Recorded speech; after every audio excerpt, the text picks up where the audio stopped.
Hello, friends, and welcome to the City of the Immaculata, the place where we discuss history and theology. This is a new channel, and I'd ask that if you enjoy this material, to please consider liking and subscribing. And if you find it helpful, would you consider sharing it with others? Thank you. Today, we're going to look at the fall and the rise of the medieval papacy.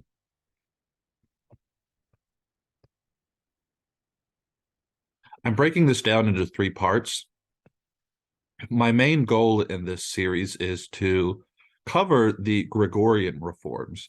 That is the reforms of Pope St Gregory VII. And there's several reasons that I am presenting it as I am.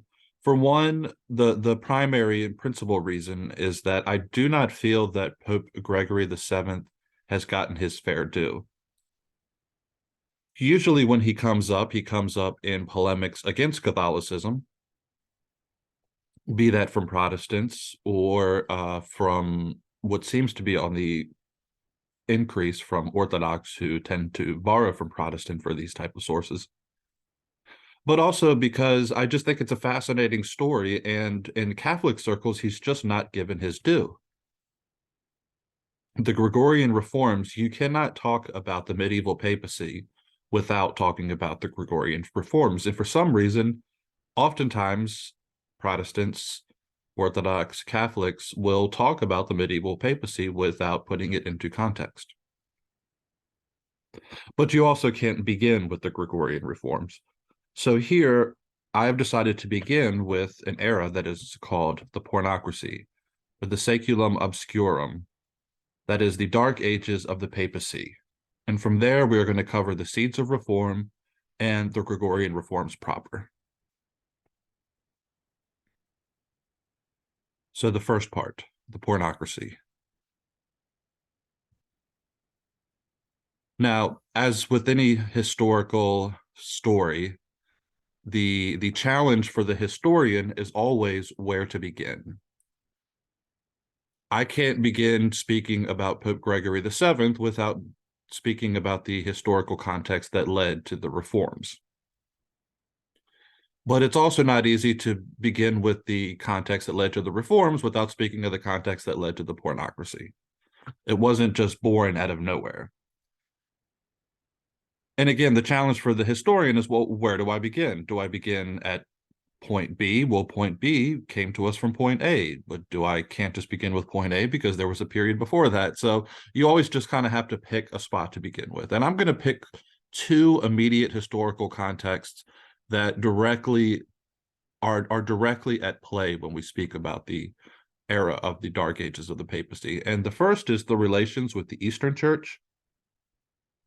We're going to follow that up with a quick discussion about the Carolingian Empire.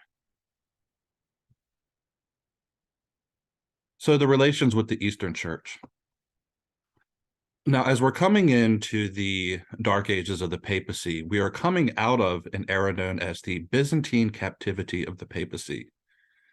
This is an era when the popes in Rome were appointed by the Byzantine emperor, who was picking men from the Greek-speaking East and placing them as the Bishop of Rome. And it's its own story, and it's a very long story and a fascinating one in and of itself. I may cover that in the future because it's another area that's not individual popes of that era I've seen covered on YouTube, but I haven't seen a lot about the actual context of what was happening there.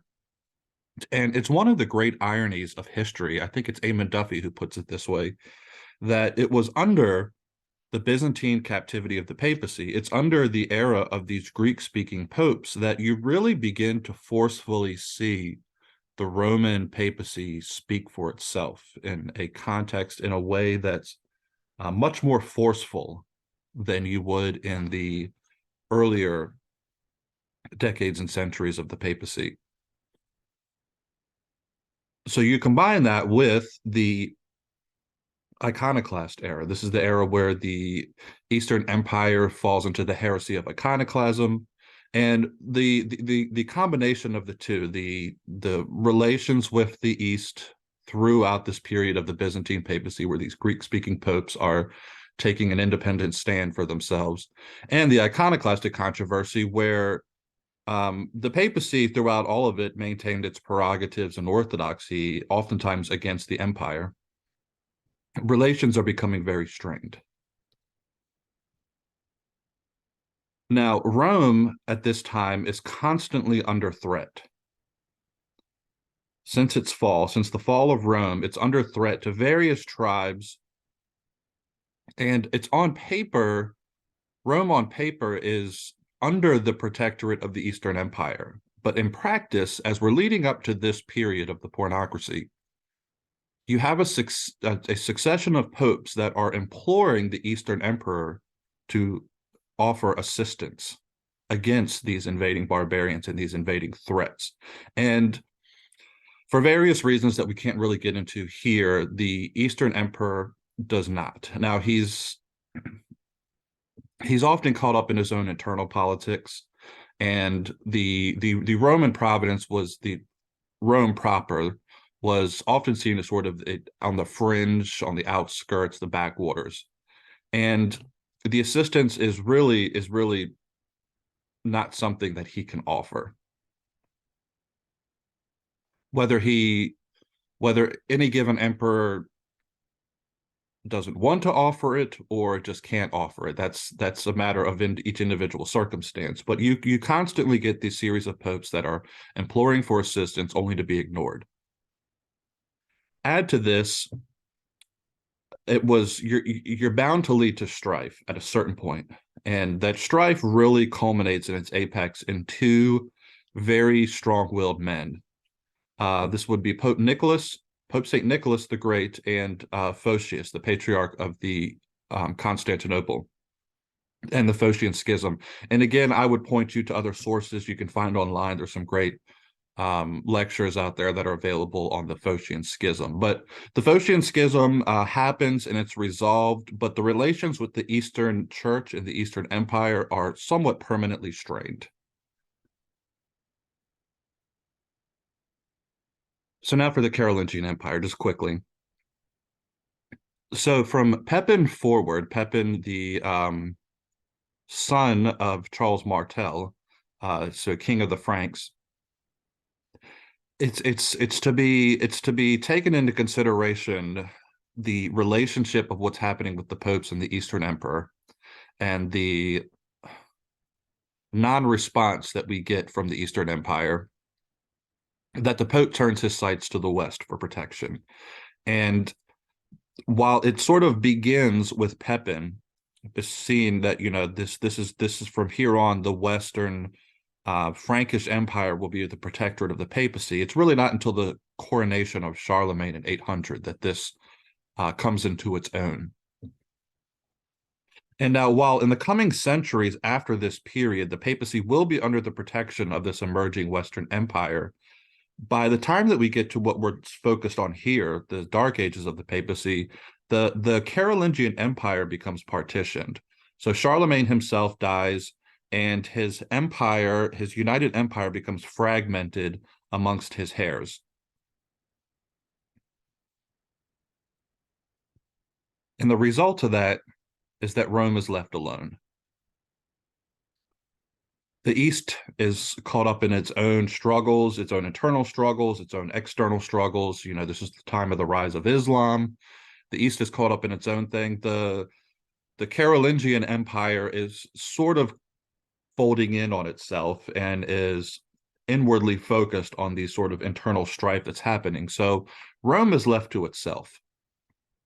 And we all know in history that nature abhors a vacuum. And somebody is going to step into this vacuum, this power vacuum, as Rome is left to itself. So here we begin to talk about the rise of the powerful Roman families. The first and most important of these are the Theophylacti. Theophylact, who I will speak about a little bit more in some coming slides. Theophylact is from Tuscany. He is a count. He's a military man, and his wife Theodora come to rise in this time Theodora also they have a child, a daughter named Theodora, who gives rise to the Crescenti family. They are also going to be a powerful family in this time. But it's from this branch that the rise of these powerful Roman families come from. So these are the ones that step into this power vacuum in the immediate wake of the fall of the Carolingian Empire. And I want to speak about two people in particular. I want to talk about Theodora and her daughter Marozia. Now, when we are looking at history, we have to be careful here because I think there's a few things at play. Oftentimes, when things go south, those that are writing history, particularly in this time, but in later times as well, maybe even on up to our own time, we'll see how they write history, in the coming ages. They're looking for scapegoats, and it's not unlikely that a common scapegoat will be women. What I mean by that is it's hard to say. Now, my reading of this is that Theophylact, the husband of Theodora, was not just a pawn to his wife. You will see some of the history books say that she, in her feminine wiles, manipulates everything. The same for her daughter, Marozia. And I think there's a little bit of special pleading involved in that. At the same time, I don't want to discount that these are clearly some very powerful women. Marozia in particular has always, in this whole period, has her fingers in the pie, so to speak. So I don't want to make it more than what it is, but I also don't want to downplay their power. But regardless, at this time, the papacy, control of the papacy, is going to come into the hands of these powerful people. And an interesting little side bit here, I found this picture of Marozia, and I cannot find it. I have not been able to find it since. It's a mosaic, and they believe that it is actually a likeness of her from her lifetime. So that we don't often get that. So that's just an interesting little thing. That's probably what Marozia looked like. But if we go back one slide, and you look at the Theophylact family, she is right there. She's the daughter of Theophylact and Theodora. She is going to have her own husband, but she's also going to have some liaisons, if you will, and you're going to see Pope Sergius there as one of her liaisons. But we're going to talk about that. We'll save that for a minute. Okay, so the very first pope. Now we're a few minutes into this, and we're finally getting to talk about the papacy. But that's the backstory. From here on out, I want to focus in on the papacy and sort of how all of these things are intertwined with the papacy itself. Now, the first one of note is Pope Formosus. So even before his election to the papacy, now remember we say that the Carolingian Empire is sort of falling in on itself. Well, he is up there in the Frankish Gaulish area, involved in imperial politics, involving himself in imperial politics. And after his election to the papacy, I don't want to get lost in the weeds of this, but we have to go through it. Follow me as best as you can, and I'll make sense of it as best as I can here with my notes. But just keep in mind this is a lot of political intrigue. So after his election, he doesn't trust the Holy Roman Emperor Guido, that Guido would not seize control over the Italian church, because Guido's on the move in Italy to war with some factions in the Italian peninsula. And Formosius doesn't trust him. So what Formosius does is in Italy, in Rome rather itself, he gathers around himself a party of powerful Roman nobles, which in turn really compromises his independency in imperial affairs. Now, moreover, he encourages a man named Arnulf, the Duke, in a dispute with the Emperor Guido for imperial power. He encourages Arnulf to advance militarily on Rome, wherein Pope Formosus says, "I will crown you the emperor." So that might have been all well and good, except for the fact that shortly after he crowns him emperor, Arnulf and Formosus both die.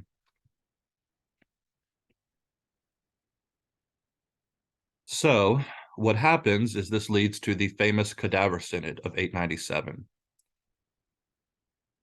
So the party of Emperor Guido remains triumphant at this point, and he is followed up by a successive pope who dies within 1 month, who in turn is followed up by another pope, who we'll get to in a minute here, who is called upon by the emperor to hold this synod.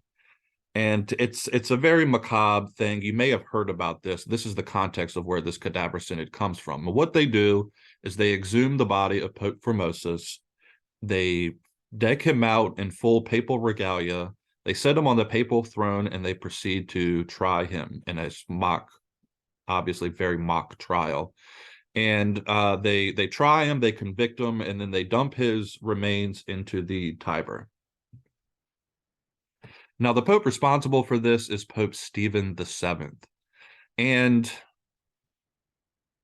it's not quite clear whether Stephen VII, I don't see him as the leader of this. He seems to be a bit of a pawn.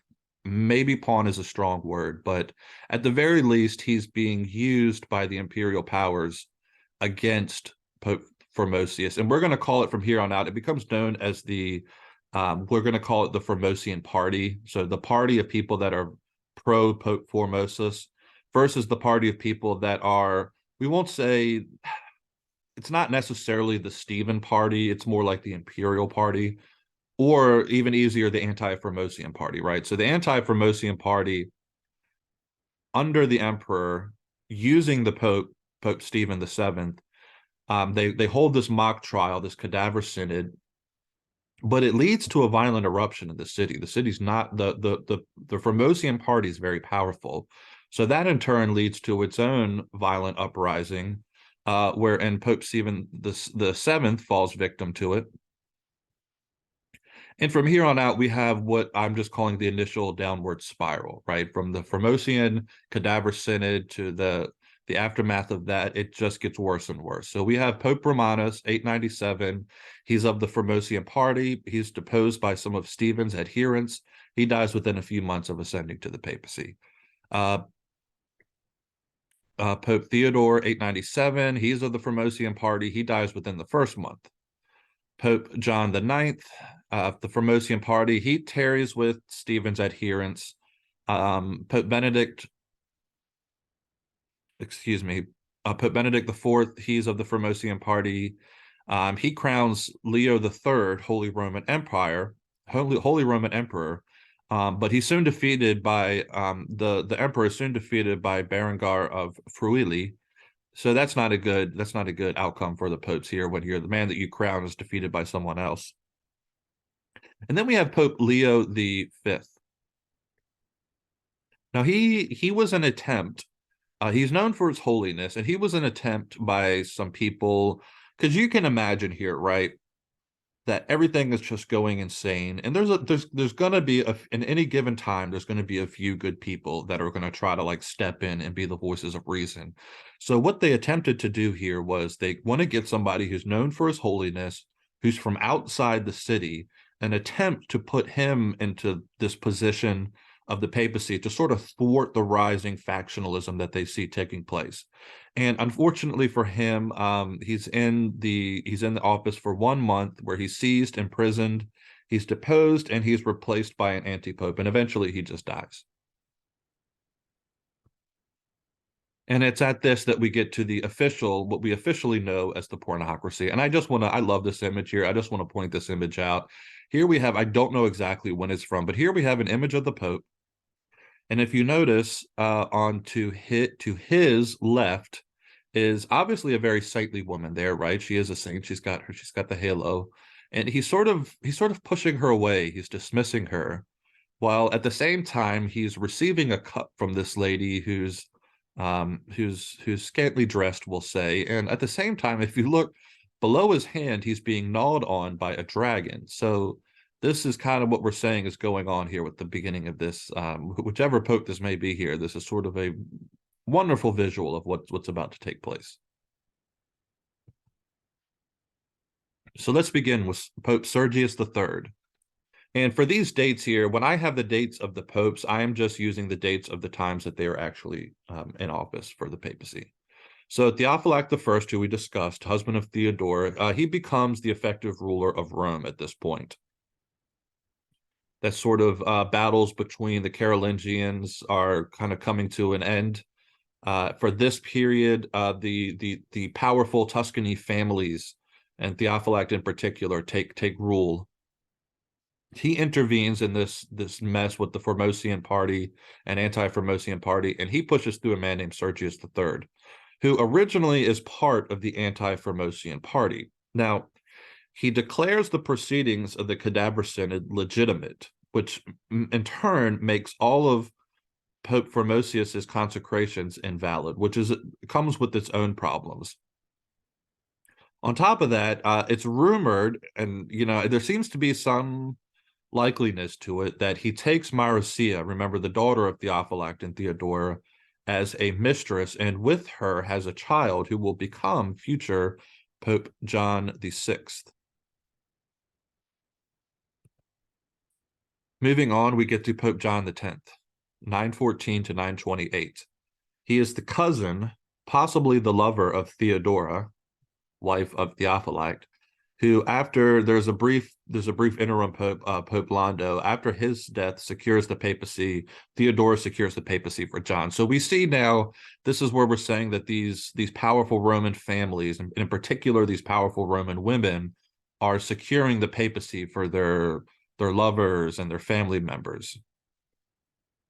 And the papacy here, it's caught up in battles with the Saracens, that is the Muslims and Italian factions, as well as some ecclesial disputes with the Eastern Church. Now, I want to make note here that as far as the Eastern Church goes during this period, there's times where there are small disputes, but in comparison to what had been before this period, and in comparison to what happens after this period, the disputes are relatively minor, and the relations between the Eastern Church and the Western Church are overall relatively good during the Pornocracy, which is just kind of an interesting fact. Now, for John X, one of the important things that's going to come from one of our talks later is he approves the charter for Cluny. And I'm not going to say anything else about that. You're going to have to tune in later, but it becomes very, very important, him doing that. Despite all of these other things that may be to his discredit, his approval of the Charter of Cluny has major, major ramifications for the reforms that'll take place later. Now, due to his dispute, so he's involving himself with Roman factions, he comes under the ire of Marcia, the daughter of Theophylact and Theodora. The daughter of Theophylact and Theodora, Marcia, and her husband, who have John thrown into a dungeon and smothered to death. Then we get to Pope Leo VI. Now, at this point, Marcia is the effective ruler of Rome herself, right? She and whoever her husband or lovers may be at the time. And she uses her power to have Leo elected Pope. Now, this is only notable to historians in that, they admit that he was chosen due to the ability to control him. He was only allowed to tend to minor spiritual duties, whereas the Leo before him and some of the other popes, they're involving themselves in these political factions, which is why Pope John the 10th here comes under the ire of Marcia, because he's involving himself in political factions. Well, she picks her own lackey, who she says, here, tend to some spiritual duties and leave the big boy work to us.